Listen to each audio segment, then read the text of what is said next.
Aan de voor- en achterkant van de flat binnen heegwerkers inzet. Hier voor een maaien de bewoners naar boppen. Elsenien krijgt een jaloere tiert om de zaken bij elkaar te zieken. Hoe is het nou om op deze manier waarin je went te veront te werden? Heel raar. Echt een heel raar gevoel. Ja. Is het je hoes nog op? Ja, want ik kon er ook net echt van binnen. Het is nog wel gewoon hetzelfde als ik voortgaan ben. Alleen als ik het eruit iets, ja, dan is het toch even schrikken weer. Net Elsenien is ervan uitzuigen dat de situatie nou zo veilig is dat de bewoners haar een hoer zien kennen.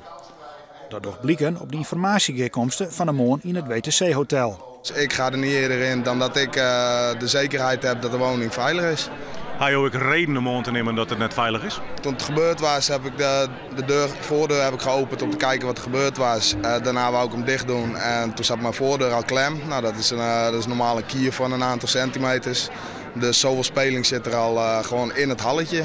Ja, ik kan me dat voorstellen dat mensen, vooral de mensen die daar zijn, dat het echt gebeurd is, dat die mensen extra onzeker binnen.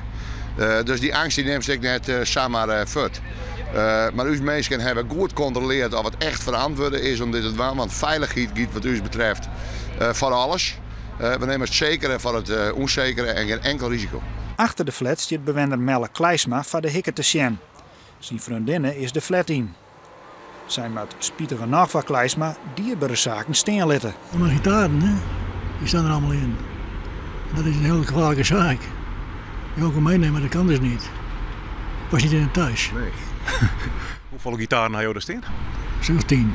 Maar 10 minuten later krijgt Kleisma van de mensen van Woon Friesland deze koffer.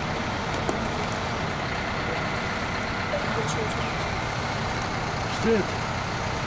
Is het een goeie, Kleisma? Prima. Steken. Bedankt.